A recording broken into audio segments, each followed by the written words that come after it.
شروع اللہ کے بابرکت نام سے جو بڑا مہربان اور نہایت رحم کرنے والا ہے۔ اسلامی شب کا موز اور تاریخی واقعات قصے کہانیوں کے اس سفر میں ایک بار پھر آپ کو خوش آمدید کہتے ہیں۔ معزز ناظرین کرام، پرانے وقتوں کی بات ہے، ملک کیف پر ایک بادشاہ کی حکومت تھی۔ اس کا نام آغور تھا۔ وہ ہر وقت سیر و تفریح میں مصروف رہتا تھا۔ ملک کے انتظام سے اسے کوئی دلچسپی نہیں تھی۔ رعایا اسے سخت ناپسند کرتی تھی۔ اس کی ملکہ انتہائی حسین و جمیل ہونے کے ساتھ عقل مند اور ہوشیار عورت بھی تھی۔ بادشاہ چونکہ عیاش طبیعت کا مالک اور حسن پرست تھا، جو ہمیشہ حسین و جمیل عورتوں کے جھرمٹ میں رہتا، اس لیے ملکہ نے ریاست کا سب انتظام خود سنبھالا ہوا تھا۔ مظلوم لوگ ظلم و ستم کی فریاد لے کر ملکہ کے پاس آتے تھے۔ وہ ان کی فریاد سنتی تھی، ظالموں کو سزا دیتی تھی اور مظلوموں کو جو نقصان پہنچاتا تھا اسے اپنے شاہی خزانے سے پورا کر دیتی تھی۔ وہ غریبوں اور حاجت مندوں کی امداد کرتی رہتی تھی۔ رعایا کے سبھی لوگ، چاہے وہ امیر ہوں یا غریب، سبھی ملکہ کو بے حد چاہتے تھے۔ ایک دن بادشاہ آغور شکار کھیلتا ہوا اپنے ساتھیوں سے بچھڑ گیا اور بدقسمتی سے ایک ایسے علاقے میں جا نکلا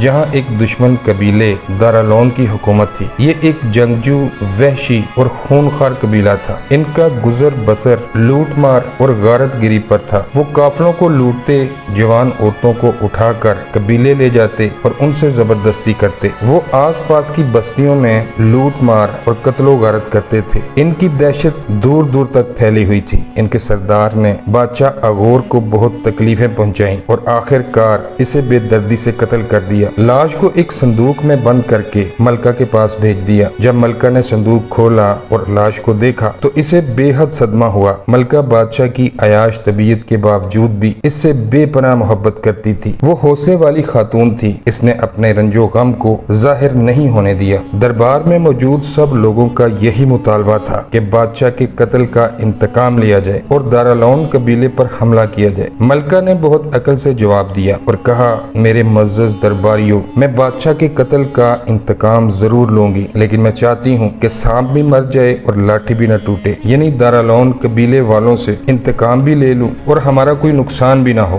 بادشاہ آغور کو قتل کرنے کے بعد دارالون کے سردار کا حوصلہ بہت بڑھ گیا تھا۔ اس کی نظر حسین و جمیل ملکہ پر تھی۔ اس نے سوچا کہ چونکہ بادشاہ کے مرنے کے بعد ملکہ بہت کمزور اور تنہا ہو چکی ہے، کیوں نہ اس سے شادی کر لی جائے۔ اس طرح حسین و جمیل ملکہ بھی اس کے بستر پر ہوگی اور ملک پر بھی دارالون قبیلے کی حکومت ہوگی۔ چنانچہ اس نے 20 آدمیوں کا ایک وفد ملکہ کی خدمت میں بھیجا، جنہوں نے شادی کا پیغام ملکہ کو پہنچایا۔ ملکہ دارالون سردار کی اس جسارت پر بے حد ناراض ہوئی۔ وہ بہت ہوشیار اور عقل مند عورت تھی، اس لیے اس نے اپنے غیظ و غضب کو ظاہر نہیں ہونے دیا۔ اس نے بہت خوشی کا اظہار کیا اور بولی، تم لوگوں نے میرے دل کی بات کہہ دی۔ میں خود بھی تمہارے بہادر اور طاقتور سردار سے شادی کرنے کی شدید آرزو رکھتی تھی۔ اب تم اپنے سردار کے پاس واپس جاؤ۔ کل میں اپنے امیروں اور وزیروں کو تمہارے پاس بھیجوں گی تاکہ وہ تمہیں عزت اور احترام سے اپنے ساتھ لائیں۔ ملکہ نے وفد کے سربراہ کو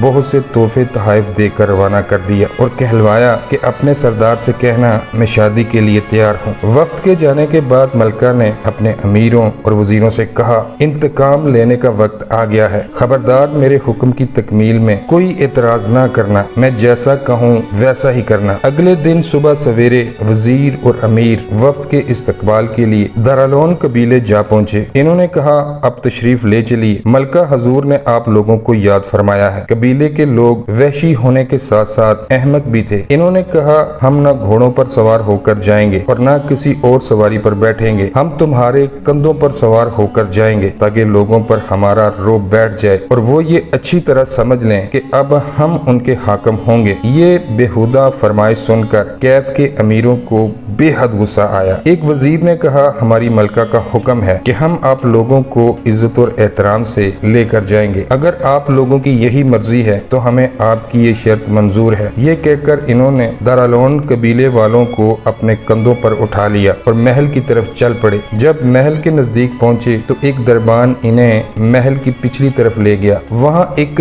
گہرا کنواں کھدا ہوا تھا۔ انہوں نے دارالون والوں کو یہاں اتار دیا اور کہا، ملکہ کا حکم ہے کہ معزز مہمانوں کو زندہ دفن کر دیا جائے۔ اب قبیلے والے بہت گھبرا گئے اور انہوں نے ادھر ادھر بھاگنے کی کوشش کی، لیکن ملکہ کے سپاہیوں نے انہیں دھکیل کر کنویں میں گرا دیا۔ اس کام سے فارغ ہو کر ملکہ نے اپنے کچھ ہوشیار امیروں کو دارالعلوم کے سردار کے پاس بھیجا۔ انہوں نے سردار کی خدمت میں بہت قیمتی تحائف پیش کیے اور کہا، ہماری ملکہ آپ سے شادی کرنے کے لیے بے قرار ہے۔ آپ نے جو لوگ بھیجے تھے وہ ملکہ نے اپنے پاس ٹھہرا لیے ہیں تاکہ وہ آپ کے آداب اور رسوم سے واقف ہو جائیں۔ ہماری ملکہ کی خواہش ہے کہ آپ اپنے اعلیٰ شاہ سواروں، فوجی افسروں اور معزز لوگوں کو بھیجیں تاکہ وہ انہیں دھوم دھام سے یہاں لائیں۔ سردار یہ خبری سن کر پھولا نہ سمایا۔ اس نے اپنے تمام سرداروں، وزیروں اور فوجی افسروں کو ملکہ کے پاس بھیج دیا تاکہ وہ ملکہ کو شان و شوکت سے اپنے ساتھ لے کر آئیں۔ ملکہ نے ان لوگوں کی خوب خاطر مدارت کی۔ اس نے کہا، معزز مہمانوں، آپ لوگ لمبے سفر سے تھک گئے ہوں گے، اس لیے پہلے غسل کر کے اپنے کپڑے تبدیل کر لیجئے۔ انہیں غسل کے لیے حمام بھیج دیا گیا۔ یہ گرم حمام یا غسل خانے خاص طرح کے ہوتے تھے۔ ان کے فرش کے نیچے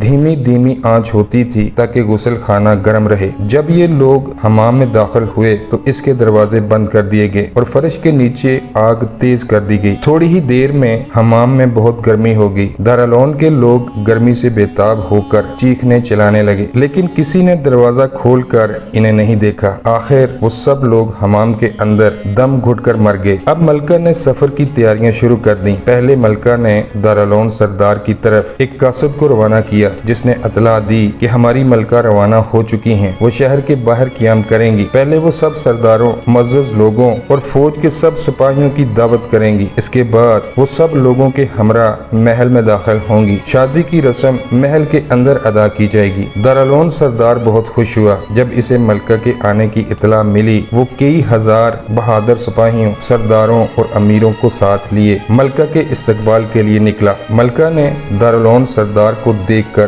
بہت خوشی اور مسرت کا اظہار کیا۔ سردار نے پوچھا، میں نے جو فوجی افسر اور سردار آپ کے استقبال کے لیے بھیجے تھے وہ کہاں ہیں؟ ملکہ نے کہا، وہ پورے لشکر کے ساتھ پیچھے پیچھے آ رہے ہیں۔ یہ جواب سن کر سردار مطمئن ہو گیا۔ رات کے وقت ملکہ نے دارالعلوم سردار اور اس کے ساتھیوں کی پرتکلف دعوت کی۔ خوبصورت لونڈیاں طرح طرح کے کھانے دسترخوان پر لگانے لگیں، جنہیں دیکھ کر دارالعلوم سرداروں کے منہ کھلے کے کھلے رہ گئے۔ سب لوگوں نے خوب ڈٹ کر کھایا۔ اس کے بعد خوبصورت لونڈیاں مہمانوں کو شراب پیش کرنے لگیں۔ دارالعلوم کے سردار، امیر، وزیر اور فوجی افسران شراب اور شباب کی محفل میں مدہوش ہونے لگے، کیونکہ شراب میں نشہ آور دوا ملا دی گئی تھی۔ جب ملکہ کو یقین ہو گیا کہ اب انہیں کسی بات کا ہوش نہیں رہا تو اس نے اپنے سپاہیوں کو اشارہ کیا۔ دارالعلوم والوں کی یہ حالت تھی کہ وہ بھاگنا چاہتے تھے مگر نشے کی وجہ سے قدم لڑکھڑا رہے تھے۔ وہ اٹھ کر گرتے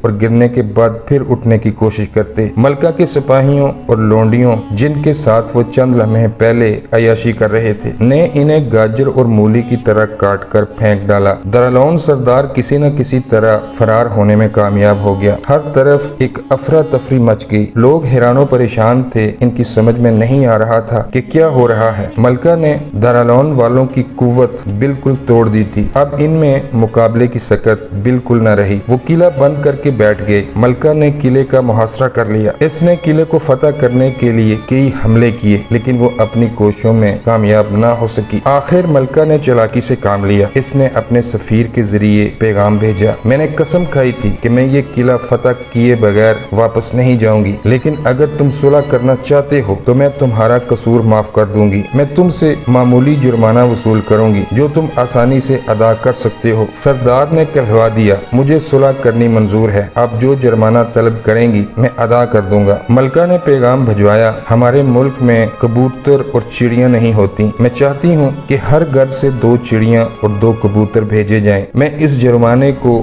وصول کر کے واپس چلی جاؤں گی۔ دارالعلوم سردار نے یہ پیغام سن کر کہا، یہ کون سی مشکل بات ہے، ہم ایسی آسان شرط پر ملکہ سے صلح کرنے کو تیار ہیں۔ 2-3 دن کے اندر ہر گھر سے چڑیاں اور کبوتر اکٹھے کر کے